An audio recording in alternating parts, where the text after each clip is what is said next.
Hi everybody, and welcome to my next chatty, updatey, video-y thing.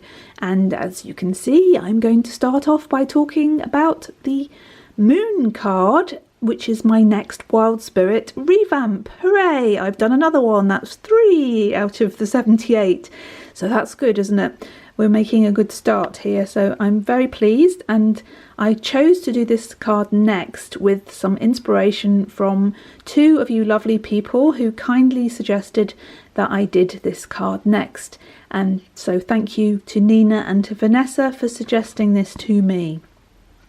It is one of my favourite cards, but I don't feel entirely comfortable about saying that I have a favourite card in the deck.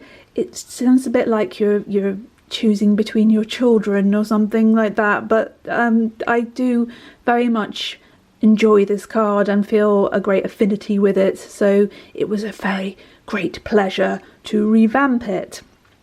I'm going to just start off by showing you the differences between the original Wild Spirit card and what I've done. So the original Wild Spirit card is called Mother Two Moons Sensitive Spirit, and I'm going to come back to the names of the cards a little bit later on in this video, but for now I will just say that's what the Moon card is called in the original Wild Spirit deck, Mother Two Moons Sensitive Spirit. And in the original card, the second moon was this reflection here, which was meant to be in a rock pool. Now, I really wasn't happy when I came to redo this card. I really wasn't happy with the way I'd done this. I can see why I did it at the time, but I felt that it could have been better expressed. So that's one of the things I wanted to change, and I'll show you how I did that in a second.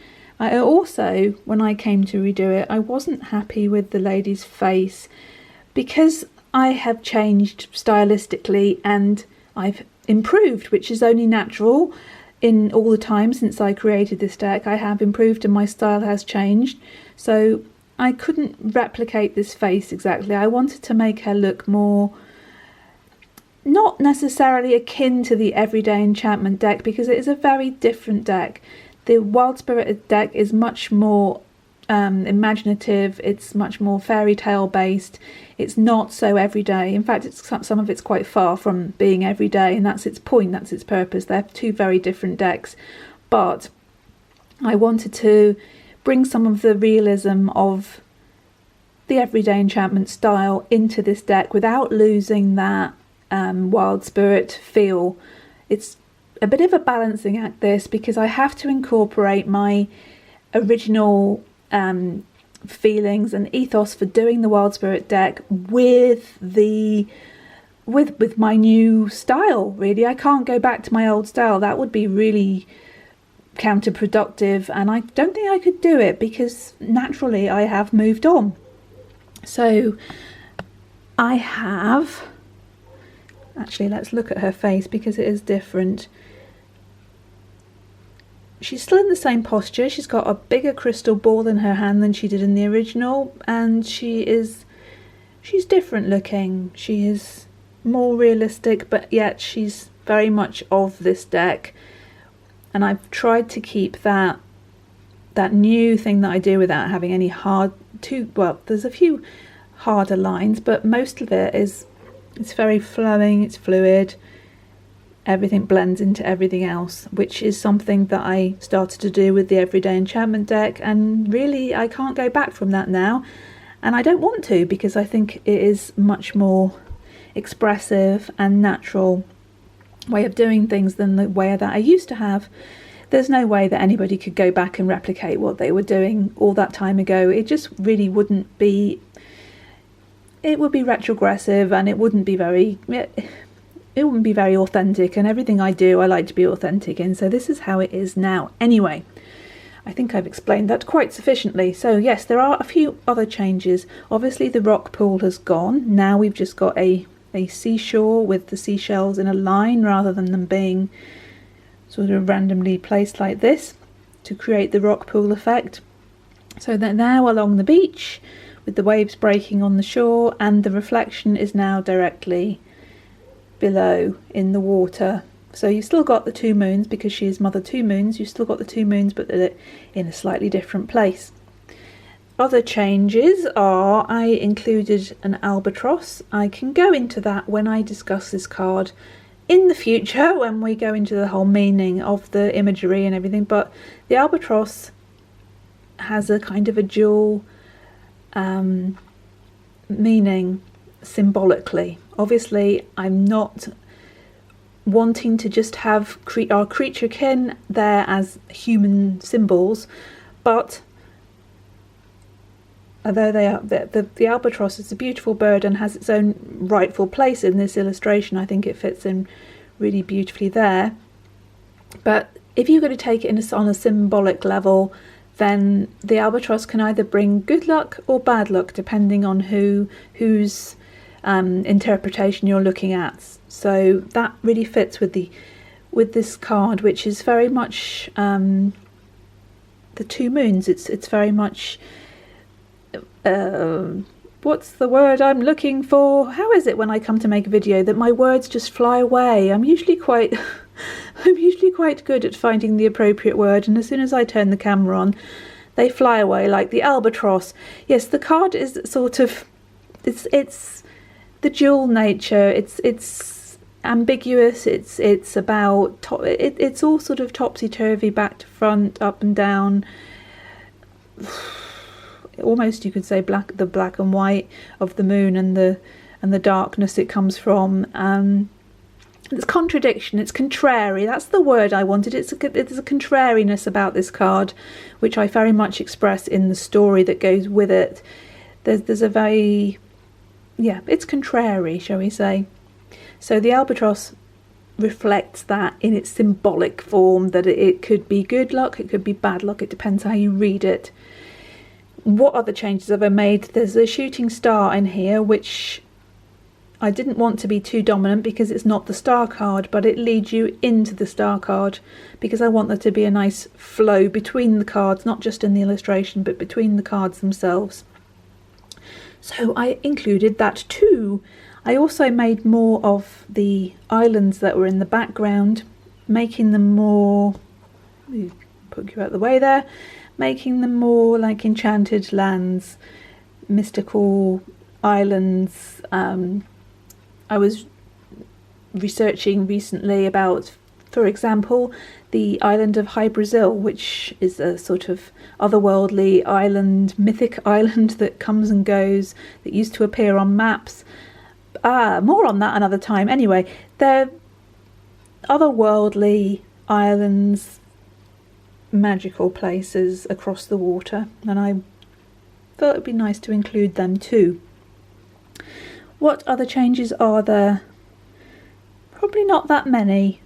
Generally it's certainly kept all the colours of the original, as you can see, because the colours are really important, and I've also reflected them in the moon card from the Everyday Enchantment deck. The colours are very similar. They're very evocative of mystery. They're otherworldly, they're fae, they're sort of, well, they're the antithesis of the sun. They're the shadowy twilight type colours that their light is very different to the light of the sun, and obviously there is darkness involved where the light is coming from. Again, I am not expressing this as beautifully as I would like to, but I hope that you're getting the gist of what I'm trying to say. I don't know what this camera does to me. It steals my eloquence somehow. Anyway, I hope you're getting what I'm saying. There's a subtlety, there's a nuanced aspect to this card. It's full of illusion and vision and poetry, and those colours evoke that to me, as well as the fluidity of it. Obviously it's about water and emotion, and there's a lot of movement and fluidity about the card, as well as the colours being really really conjuring up that mystery. That's the best word that we can say. And it's also about second sight, so that's where that aspect comes from. But I'm going to talk about this a lot more when I actually do the video about the cards in the future, when the deck is completed. I just wanted to show you that I've made another, well, I'm making a good start. I've done 3 now, so you know, I'm making progress, and I am really following through on my intention to revamp this deck.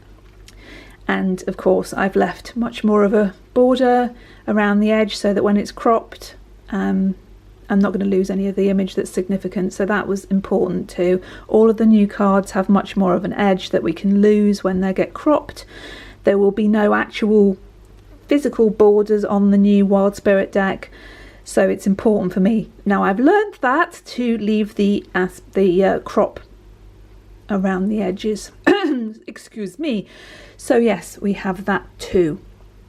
I hope that I'm not chopping this too drastically when I'm showing you, because as I've explained before, my camera crops things more than I can see through the viewfinder, so I'm hoping I'm not going to lose too much of that.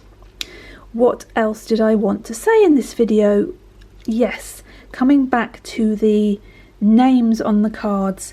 Now, a lovely person called Joni asked me whether the future Wild Spirit is going to be a tarot or an oracle, because people apparently and understandably had problems or issues with the fact that I didn't call the Wild Spirit cards what they are in the tarot. So this is not the moon, it's Mother Two Moons, sensitive spirit, and that would be more suggestive perhaps of an oracle deck rather than a tarot, even though it follows the tarot formula.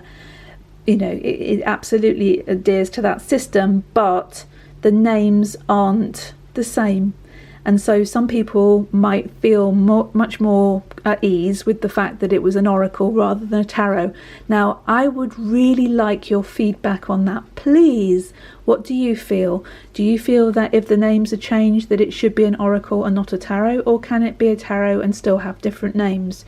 Or do I need to change the names on these cards to more tarot-y ones? What do you think? Now, to me, the names were important when I created this Wild Spirit deck. They're very sort of whimsical, magical names that were in keeping with the deck, so it might be a shame to lose them, but at the same time, I think it's important for it to be a tarot. I would really like your feedback, because my jury is completely out on that. I am open to any suggestions of what you think, because this deck is not for me, it is for you. So I want to know what you think. And before I go into the stage of producing it properly in the future, I need to have that clear in my mind, whether I'm going to change the card names or whether I'm going to change what the actual deck is called and make it an oracle. So that's that.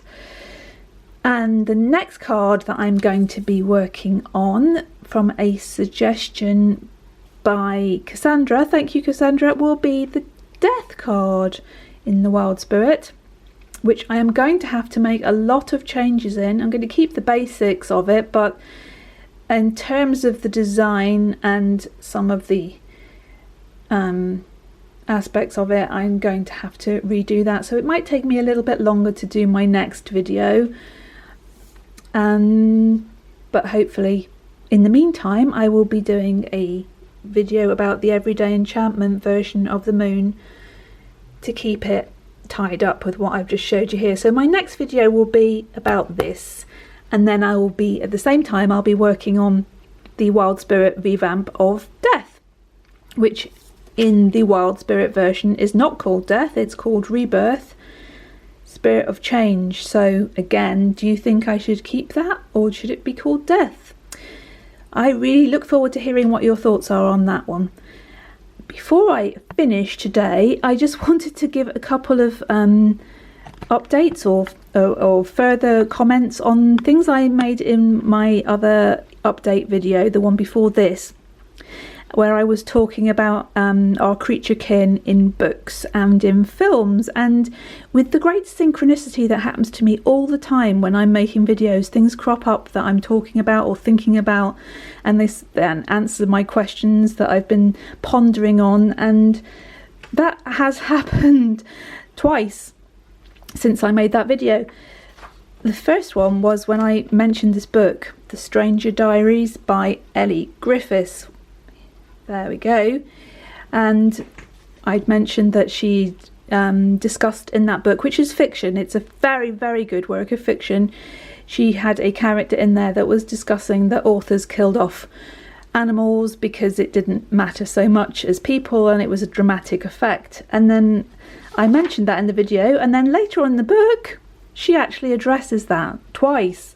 And I've just printed out a page here because she actually does come back to that. Not only does she keep the dog in her book right to the end, even though it has an injury or two and you think, oh, she's going to make this dog expendable, the dog actually survives till the end and is a key character, which is really, really heartening to hear. And at one point in the book she says, the character in the book rather says, I remember what I said to my students on Monday, that animals are expendable. Why would I say such a thing? So if I'd have read the whole book before I made the comment, I would have found out that she actually addressed it herself, and probably finds it as galling as I do that people use animals in their books and films and so forth as plot devices. So she's addressed that, and I am really glad. It really gives me a lift to know that other people feel the same way as I do about that. So that's lovely. And then I'm afraid I had taken this book back to the library, so I've only got a print of it here that I've made for you. This is a marvellous book, The 13th Tale by Diane Setterfield. It's dark, but it's a dark fairy tale type story, and it's just absolutely enchanting, entrancing, gripping. It's really fabulous. And she also addresses the same issue without coming at it head on, but she has a cat, and the whole way through this book I'm thinking, the cat is featuring too prominently. She is going to kill the cat off. That cat is not going to make it to the end of the book. And at the end of the book, the character says, what else will you want to know? Who looked after the cat? Well, Shadow came to live with me at the bookshop, and there's a whole paragraph about the cat Shadow. So Diane Setterfield, I salute you. You have, again, like Elly Griffiths, you have treated the cat as a vital character in its own right in the book, and not just destroyed it for some plot device purpose. So hooray, I feel so much better. And it was just an incredible synchronicity that cropped up before I made this video, so hooray for that. Also, before I go, I mentioned cat cafes in my other video, and another lovely person who makes comments on my videos, thank you so much, Sharon, who lives in Kentucky. Hope she doesn't mind me saying that to you. She questioned my thoughts on cat cafes and said that where she is, that they're very much used like sanctuaries where people can adopt the cats that they are visiting with in the cafe, which I thought perhaps that's the ethos of all cat cafes, and if so, I eat my own words. That's a marvellous thing. But then I went and did a little bit of research about the cat cafe that I'd actually seen, which was the thing that triggered off my commenting on it in the first place, and I am not that convinced that that's what happens in this country, or at least in this particular cat cafe that I was commenting on. So I've got the mission statement of this cat cafe, and just a couple of things from it. It says that we believe that somehow cats can help us physically, mentally and emotionally. So immediately that makes me go, that's a bit human-centric. What about the cats? How do we help the cat physically, mentally and emotionally? I'm not sure about this. They go on to say, in essence, we are creating a symbiotic relationship between feline and human, which sounds good, demonstrating and teaching the highest standards of cat care, which is great. Obviously, that's a very fine thing. But then it says, house cats need constant stimuli to keep them happy. They need to hunt, to play and socialise with other cats and humans to lead truly satisfying feline lives. Now that's a generalisation, and it's a very well meant and caring generalisation, but how can we speak for all other cats that that's what they want, especially the bit about socialising with other cats and humans? We've got to treat them as individuals, and to generalise and say all cats like to do this, I feel very uncomfortable with. And they go on to say, now you can be busy and share a cat, like a pair of socks, I suppose, or, you know, a teapot. I don't know, that makes me feel a bit uncomfortable too, to say the least. I know that they mean well, they really do mean well. I can gather that from their website and how they're speaking, but it still doesn't sit right with me that you know, we are using the cats and we're treating them like one homogenized thing, like they're all the same. It also says Cat Cafe can give you a new perspective. It can make you present, which is a good thing. That my everyday enchantment deck was all about being present in that moment and appreciating what's going on with us. And it also says the Cat Cafe can refresh and heal an urban soul. So it is sounding very human-centric, very much about the person rather than the cat. But I think that in order to make any more of a statement on this, I think I actually need to go and visit this cat cafe, don't I? I don't really feel that at ease with doing that, but I can't really make any more comments until I've actually been in one. So in the future, in the near future, hopefully, I will get to do that and give you some feedback on it if you're interested. It's just something that it worries me a little bit, and I don't think that it sounds like it's about equality, unity and parity. It sounds like it's very much about benefiting people and treating cats like one entity that all feel and think the same way. But I am very much looking forward to being proved wrong on that, just as I was with the quotes in the books. So I will be entirely honest about what I find with you.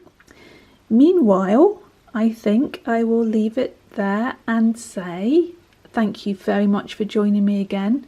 I would love to hear your feedback on what I've done with this card. Have I kept the original enigmatic, the essence of this card? Have I kept that with the new version? Do you like it? What do you think of the names? What do you think of the Oracle stroke tarot idea? And what card would you like to see next? I can't tell you how valuable it is to me to have people's feedback, and I love your comments, and you know that I always get back to you as soon as I can, which isn't as soon as I'd like, but I do get back to you, and I am absolutely delighted when I see people have spent the time giving me some sort of response. So thank you, thank you, thank you. And please join me again when I look at the moon card.